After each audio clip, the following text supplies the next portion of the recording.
excited today. This is only, our voting rights have been getting attacked and attacked at our state level, at the national level. We finally got a candidate who wants to stand up for our vote and everybody else's vote. I've known Deidre for going over 10 years. I'm not gonna say your age, but I've known her for quite some time. And as long as I've known Deidre, she's been somebody who stood up for the community. From when it started with the Back to School Bash 10 years ago, started with Drake, that's still going on, to the work I've done with her with the NAACP, the Obama campaign, so on and so forth. She's always stood up for the rights of everybody, and this is what's really important about the candidate for Secretary of State. Back in the 2012 re-election campaign, let me bust my bottom. When I was working as a regional organizer, Deidre at the time was just a volunteer. And I mean, not just a volunteer, she was like one of those superstar volunteers that showed up at 4 p.m. every single day, ready and willing to serve. And that's what we need in elected officials. Right. People that are not just doing it for the title, people that are not just doing it for the fame, but people that want to do it because it's the right thing to do, and they know they need somebody that's going to respect our voice and empower us and empower our vote. Deidre's also, one of the reasons why I voted for Deidre is because if this was a job interview, Deidre would be the most qualified individual, right? That's simple. I mean, you look at other individuals out here, I believe they're just doing it for the wrong reasons. When it comes to Secretary of State's office, two of the most important things are registering voters, protecting elections, and protecting small business owners and getting them started and helping them succeed. These are two things that I don't know if any of the other candidates have done in their private world. Deidre has. She's done it on the voting side. She's registered thousands of voters on her own without running for an election.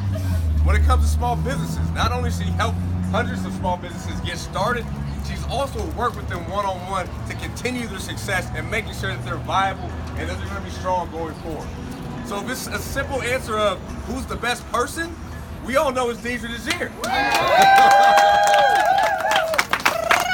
Back in 2012, we used to sing a pitch, getting fired up and ready to go.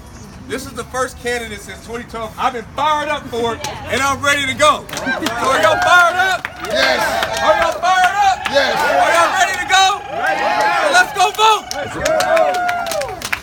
Awesome. We're voting? You're going to say I'm excited. Thank you all so much for coming on the first day of early voting. This means so much to see people excited about voting. I always like the significance of dates, and so on the way here, I'm like, what's so significant about May 7th? Well, believe it or not, in 1789, George Washington was having his inaugural ball on May 7th. Now, the thing about that election is that many of us out here wouldn't have been able to vote for George Washington. But now we can. Our country has come so far as it relates to the accessibility to minorities, the accessibility to women, our 18, 19, and 20-year-olds. But folks are a little bit disencouraged. They're not excited about the voter process. National politics is dictating what's going on here.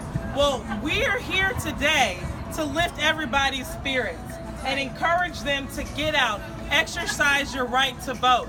Each and every one of our voices is so important, and it's so integral to the process. I know most of us out here are like-minded folks, but there's folks that don't agree with our policies, they don't agree with our stances, but we still need them to vote because that's the essential mechanism of our democracy. So today, when you all go vote, make sure your family knows, make sure your neighbor knows, make sure your peers know, because we need to show people that this figment of an imagination, this blue wave thing that people keep talking about, it's not going to happen unless we participate in the process. So I want you all to take that away today. The blue wave is just a figment of our imagination. What's real is us walking to the polls right now and casting our ballots, and I'm hoping that y'all vote for me. So let's go. We will.